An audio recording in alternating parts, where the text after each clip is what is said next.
Good morning, सुप्रभात, केम छो, सलाम। उम्मीद है आप सब लोग बेहतर होंगे, अपना ध्यान रख रहे होंगे। आज 1 जनवरी है और 2024 का जो है पहला दिन है। हम लोग हर साल जो है बहुत सारे रेजोल्यूशन लेते हैं, बहुत सारे अपने आप से वादे करते हैं कि इस साल मैं ऐसा नहीं करूँगा, इस साल मैं ऐसा करूँगा, ठीक है। और शुरू के 10 दिन 15 दिन तो हम लोग पूरी कोशिश करते हैं कि हम अपने वादों पर टिके रहें। उसके बाद फिर धीमे धीमे वो चीज़ें पुरानी पड़ने लगती है, ठीक है। साल के मिडिल तक आते आते हम जो है वो धीमे धीमे हम उन वादों को भी भूल चुके होते जो हमने अपने आप से किए थे। फिर वो वादे याद आते हैं साल खत्म होने के तक, भाई हमने लास्ट ईयर ये सोचा था, इस साल हमको ये करना था लेकिन नहीं कर पाए, चलो अगले साल करेंगे, ठीक है ना। और ये अमूमन सब लोगों के साथ होता है, मेरे साथ भी ऐसे होता है कि मैं भी सोचता हूँ कि मुझे इस साल क्या क्या करना है। मतलब दरअसल क्या है कि जो नववर्ष का जो जो दिन है, बेसिकली हिंदू नववर्ष तो डिफरेंट होता है, हम सब जानते हैं, ठीक है। ये हमारा पूरा का पूरा एक ग्लोबल ग्लोबल कल्चर है कि 1 जनवरी को हम साल की शुरुआत मानते हैं और इस दिन हम सोचते हैं कि अगला पूरा साल हमारा कैसा जाना चाहिए, कैसे हमें प्रयास करना है, ठीक है। और एक कोई दिन ऐसा होना चाहिए जब हम अपने जो भी हमने पिछले साल किया उसको हम उसका रिकैप कर सके, सोच सके कि हमने क्या किया, क्या अच्छा करना की संभावनाएं थी पर हम कर नहीं पाए, और क्या ऐसा हुआ जो जाने अनजाने हमसे गलत हुआ है, ठीक है। उसको हम एक बार से रिव्यू कर सकें, रिविजिट कर सकें हम, ठीक है।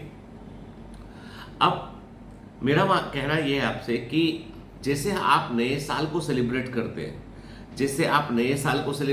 हैं, सेलिब्रेट करने का मतलब ये नहीं कि आप जो है वो आधी रात तक पार्टी करें और उसके बाद बहुत सारा जो है वो खाना खाएं और उसके बाद आप जो है वो मतलब अगले दिन देर तक सोते रहें, है ना। आज मैं भी थोड़ा सोकर लेट उठा क्योंकि रात को बच्चों के साथ घर पर ही था। मैंने इस बार डिसाइड किया कि मैं कोई भी ऐसा पार्टी ऑकेजन जहाँ भीड़ होती है और मतलब मैं दोस्त एक लास्ट ईयर तो मैं बाहर गया था, उसके पहले मैं घर पर ही हमने फैमिली एंड फ्रेंड से सेलिब्रेट किया था।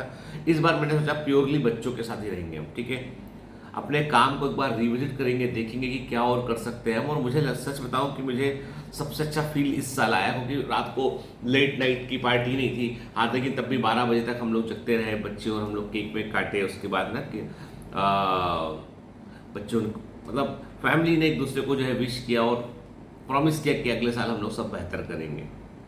मुझे ऐसा लगता है कि हम जैसे नए साल को सेलिब्रेट करते हैं और अपने आप से एक प्रॉमिस करते हैं कि हमें ये करना है इस साल, ऐसे ही हमको मालूम है हर महीने को भी जो है वो अपने आप को सेलिब्रेट करना चाहिए और हर दिन को सेलिब्रेट करना चाहिए कि every day comes with an opportunity. हर दिन एक संभावना के साथ आता है कि उसमें आप क्या क्या क्या कर सकते हैं आप, ठीक है। जैसे मैं आपको दिखाऊँ, एक बहुत छोटी चीज़ दिखाता हूँ आपको। जैसे ये मेरा 2023 का मेरा डायरी है जो ऑलमोस्ट अब देखिए बिल्कुल आप सोचे जर्जर हालत में हो गया है क्योंकि रोज इस्तेमाल होता है, ठीक है। ये मेरा डायरी है जिसमें कि मैं अपने डेली के टास्क में नोट करता हूँ। मैं शुरू से बोलता हूँ कि मैं एकदम लाइफ को ऑर्गेनाइज करके चलने में मेरा यकीन है। मैं तब देखिए क्या होता है, आप 100% आप चीज़ों को प्लान करते हैं लेकिन आप एग्जीक्यूट केवल 90% तक ही कर सकते हैं। यदि आप बहुत इफिशिएंट आदमी है तो 10% चीज़ें छूटेंगी आपसे और उनके छूटने का कोई आपको अफसोस नहीं करना है, कोशिश जरूर करनी है। जैसे मेरा ये डायरी है, आप देखेंगे इसमें कि इसके हर पन्ने में के एवरी पेज के हर पन्ने में जो इसमें जो है वो देखिए आप ना सब जगह बहुत सारे काम लिखे। कुछ पन्ने खाली हैं जहाँ जब मैं ट्रेवल कर रहा हूँ उसमें लिखा है कि मैं फला जगह ट्रिप पर हूँ उस दौरान, ठीक है ना। बाकी सब हर पेज है ना आखिरी पेज तक, आखिरी दिन तक जो है, यदि मैं आपसे बोलूँ कि आखिरी दिन तक जो है वो सब कुछ इसमें जो है वो लिखा हुआ है, ठीक है। हर दिन मतलब सुबह उठकर जो है वो हर दिन में जो है वो प्लान करता हूँ कि मुझे आज के दिन मुझे क्या करना है, आज मेरी कौन सी रिकॉर्डिंग है, आज मुझे किससे मिलना है, क्या मीटिंग है, कौन सा काम है, बैंक का काम है, क्या काम है, ठीक है। तो ये सारे काम मैं अपने प्लान करता हूँ। जैसे आप देखिए तो ये अब इसके बाद क्या साल बदल गया, then this is the 2024 diary, ठीक है। सेम टू सेम है, ये 23 का डायरी है, ठीक है, और ये 24 का डायरी है। अब ये डायरी चला गया कहीं, ठीक है। अब ये नया डायरी आज से शुरू हुआ, ठीक है। अब इसमें भी मैंने मेरा जो है वो प्लानिंग डे 1 से प्लानिंग शुरू हो चुका है इसमें, ठीक है ना। ये मत देखिए क्या है उस कॉन्टेक्स्ट के अंदर क्या लिखा है क्या नहीं लिखा, वो इंपॉर्टेंट नहीं। इंपॉर्टेंट ये है कि you have to plan every day, you have to plan every hour कि मुझे करना क्या है, ठीक है। क्योंकि उससे आप हिसाब किताब रख पाते हैं। जैसे कि घर में से मम्मी होती, मम्मी को सब पता होता कि जो है वो कितने पैसे पापा ने दिए हैं उनको, सैलरी में कितने पैसे आए हैं, कितने पैसे का क्या किराना आएगा, कितने पैसे से बच्चे की फीस भराएगी, दूध का पैसा कितना जाएगा, है ना। अलग अलग अलग खर्चे के मद होते हैं, ठीक है। तो उससे क्या था, खर्चा मैनेज, बजटिंग करने में, खर्चा मैनेज करने में आसानी होती, ठीक है ना। तो पॉइंट ये है कि आपको ऐसी समय की बजटिंग करनी है। और हमारा सबसे मैं जो आपको एक की मैसेज देना चाहूँगा वो ये है कि हम लोग सबसे अधिक दुरुपयोग करते हैं, पैसे का नहीं करते, हम समय का करते हैं। टाइम इज द एसेंस, ठीक है। समय ही लाइफ है, जीवन ही आपका समय है, मतलब समय ही आपका जीवन है। जब आपकी घड़ी शुरू हो चुकी होती है आपके जन्म के साथ ही, और ये चलती रहती है लगातार, तो आपको सबसे अधिक यदि किसी चीज़ की रिस्पेक्ट करनी चाहिए ना, तो you have to respect the time, ठीक है। मैं कई बार अपने जो मुझे कभी किसी चीज़ के लिए इनवाइट करते हैं मेरे गेस्ट लोग, वो जो होस्ट होते हैं वो मुझसे कहते हैं कि आप एज ए गेस्ट आइए हमारे फंक्शन में या हमारे घर के प्रोग्राम में।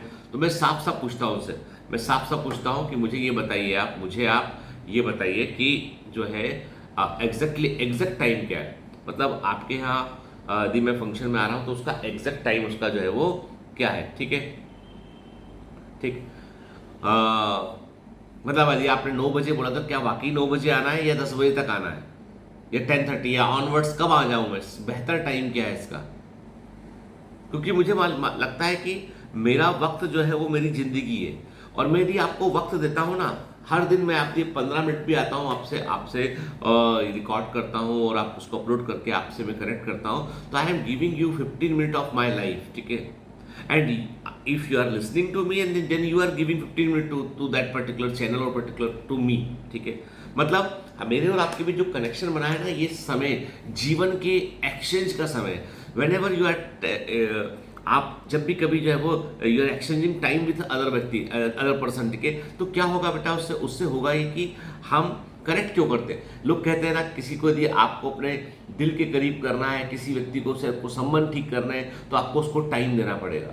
टाइम जिंदगी का हिस्सा है।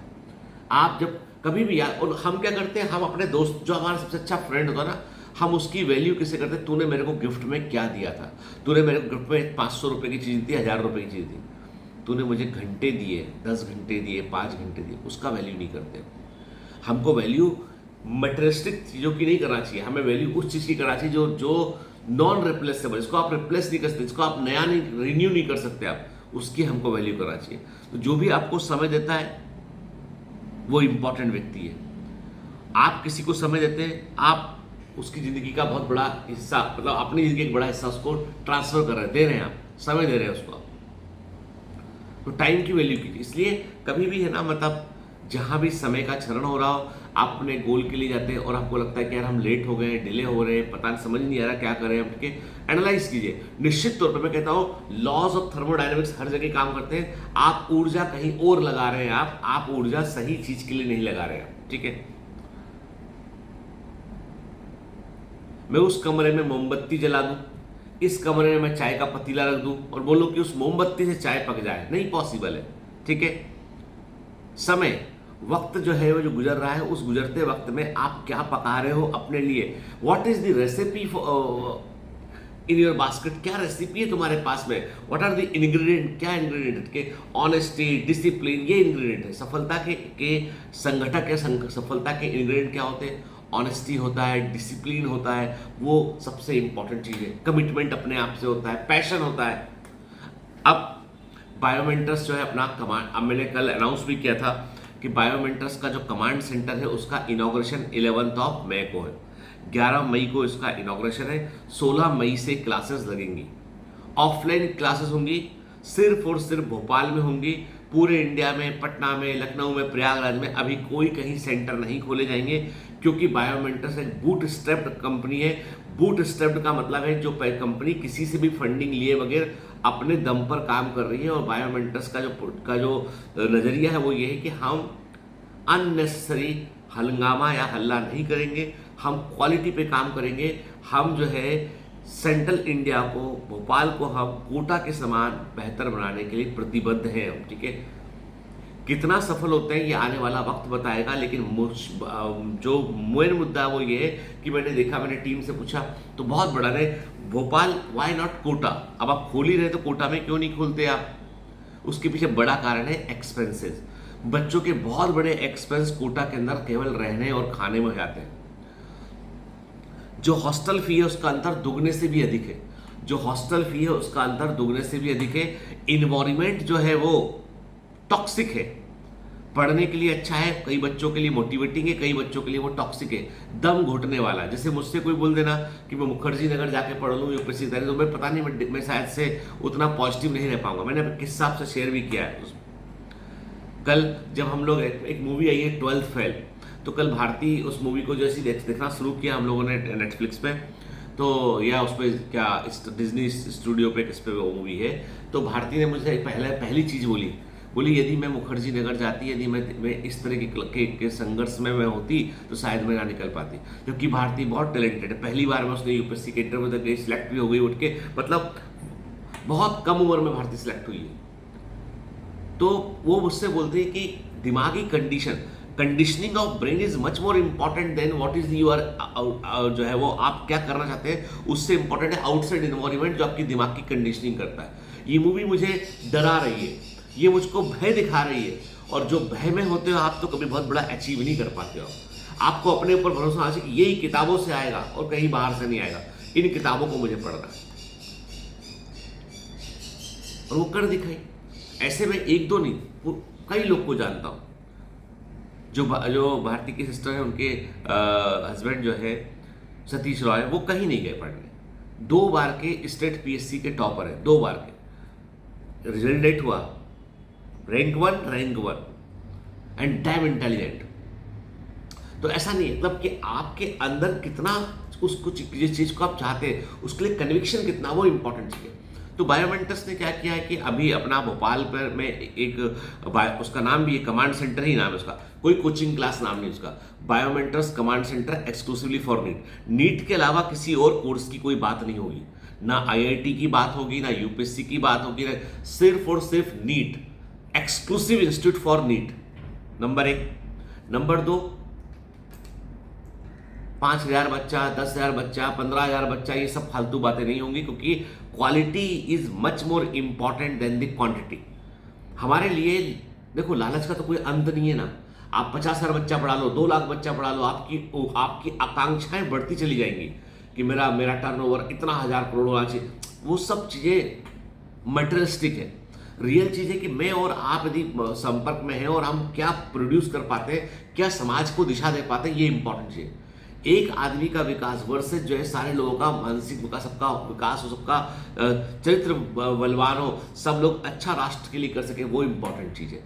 तो बायोमेंटर्स का जो कमांड सेंटर है वो एक्सक्लूसिवली आर्मी लाइक थीम पर होगा। वो डिसिप्लिन टॉप मोस्ट लेवल पर, सारा का सारा डिलीवरी जो है वो एकदम सिस्टमेटिक वे में होगा, क्वालिटी पे 0 कंप्रोमाइज होगा, क्वांटिटी पे फोकस नहीं किया जाएगा।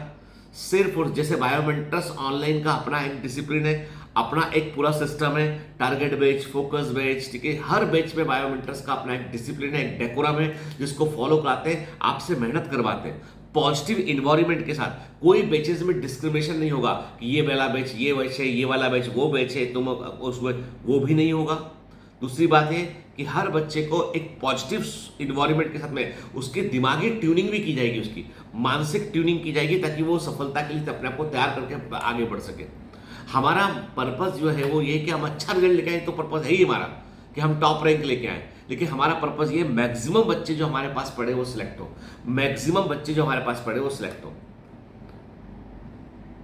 एडमिशन में प्रायोरिटी हमेशा उन बच्चों को दी जाएगी जो बायोमेंटर्स के एक्स कमांडोज हैं, जो बायोमेंटर्स के वैल्यू सिस्टम को समझते हैं। रही बात फीस की, तो फीस बिल्कुल एट पार, जैसे जो फीस जो है वो बड़े बड़े इंस्टीट्यूट की है, एलन की है, आकाश की है, और भी इंस्टीट्यूट की है, फीस उसके आसपास ही रहेगी। लेकिन एक्स कमांडोज को जो है लॉयल्टी डिस्काउंट प्लस जो है वो जो फीस उन्होंने इस साल दी है वो फीस भी माइनस होगी उनकी, मतलब है अच्छा खासा स्कॉलरशिप आपको मिलेगा। और नया बच्चा जो पढ़ने वाला बच्चा जो बायोमेंटर्स में जुड़ना चाहता है ऑफलाइन इंस्टीट्यूट के लिए, तो उसके लिए हमेशा स्कॉलरशिप का ऑप्शन अवेलेबल रहेगा कि आप टेस्ट दीजिए, आप बताइए कि आप कितना कितना डिजर्व करते हैं इसको, आपको बेहतर स्कॉलरशिप ऑफर की जाएगी। लेकिन बायोमेंटर्स अपनी क्वालिटी से जीरो कॉम्प्रोमाइज के, मतलब हम जितना भी बच्चा पढ़ाएं, हम उस बच्चे को पूरी ईमानदारी से पढ़ाएंगे। हमको बहुत सारे बैचेज, बहुत सारे शहर नहीं चाहिए, हमको बहुत सारे ईमानदार रिजल्ट चाहिए। हमको एक भी रिजल्ट दिखाने के लिए खरीदना ना पड़े। करते हैं ऑर्गेनाइजेशन कई सारे, हम कोई भी ऐसा काम जो एक प्रकार से हमारे ट्रस्ट में को बनाने में बाधा बना, वो सब हम नहीं करेंगे, ठीक है।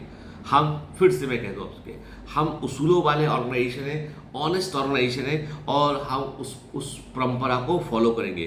प्रतिष्ठा, परंपरा और अनुशासन, ठीक है, ये हमारे लिए भी कीवर्ड है। हम जो है वो आपसे उम्मीद करेंगे कि जो बच्चे कमांड सेंटर में आकर पढ़ना चाहेंगे, हम उम्मीद करेंगे कि आपको अपना आर्मी लाइक डिसिप्लिन आपको जीवन में उतारना पड़ेगा। आप उसको कैजुअली नहीं ले सकते आप, ठीक है। आप बायोमेंटर्स को दूसरे ऑर्गेनाइजेशन से कंपेयर नहीं कर सकते। ये बहुत ही हाई डेकोरम वाला ऑर्गेनाइजेशन है, यहाँ पर आपको चीज़ों को फॉलो करना पड़ेगा, और ये फैकल्टी से लेके हर व्यक्ति के लिए एप्लीकेबल होता है। आपके ड्रेसेस जो पहनते हैं आप, वो डिफरेंट, मतलब एक अलग दुनिया अलग होगी।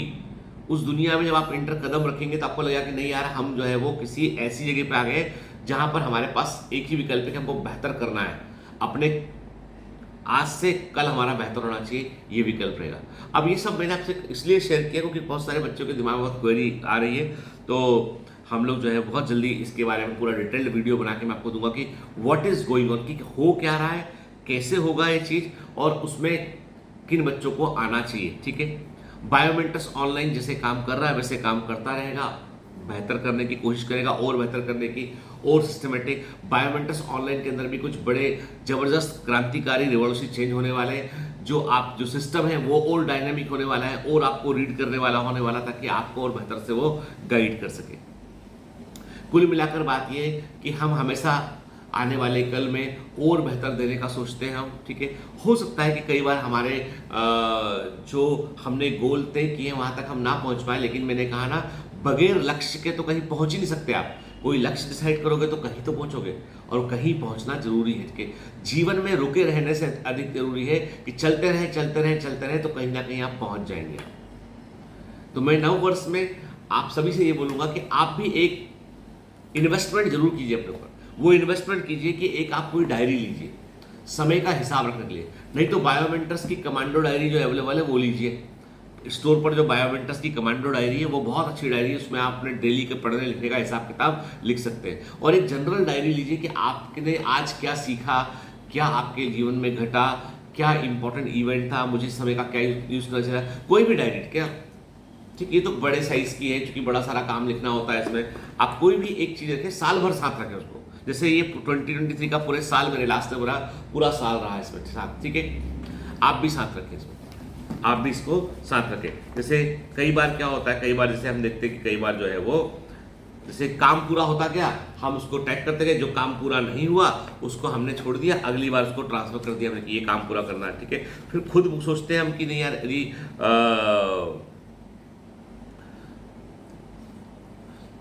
यदि आप जो है वो काम नहीं आज नहीं करेंगे तो कल पेंडिंग में चला जाएगा, पेंडिंग लंबा दिखने लगेगा, तो आपको फिर लगता है यार नहीं अब कैसे कर पाएंगे इसको, इसलिए आप कभी काम पेंडिंग नहीं छोड़ते हो। तो हिसाब किताब रखिए, हिसाब किताब रखिए। रुपए पैसे से अधिक है जरूरी समय का हिसाब किताब रखना। आई बात समझ में? चलिए, आज मैं लेट हूँ थोड़ा सा क्योंकि रिकॉर्डिंग मैंने कहा ना थोड़ा लेट उठा मैं, तो रिकॉर्डिंग इसलिए लेट किया मैंने। मैं ईश्वर से प्रार्थना करता हूँ कि आपका नववर्ष, नया साल बेहतर गुजरे, जीवन में खूब सारी उपलब्धियां लेके आए, और आप अच्छा करें आप, और राष्ट्र हित में काम करें आप, और आप अपने समाज को बदलने में, अपने देश को बदलने में बड़ा महत्वपूर्ण योगदान दें आप। और हर हमारा छोटा कदम जो सकारात्मक होता है, पॉजिटिव होता है, वो देश के निर्माण में रोल प्ले करता है। जय हिंद।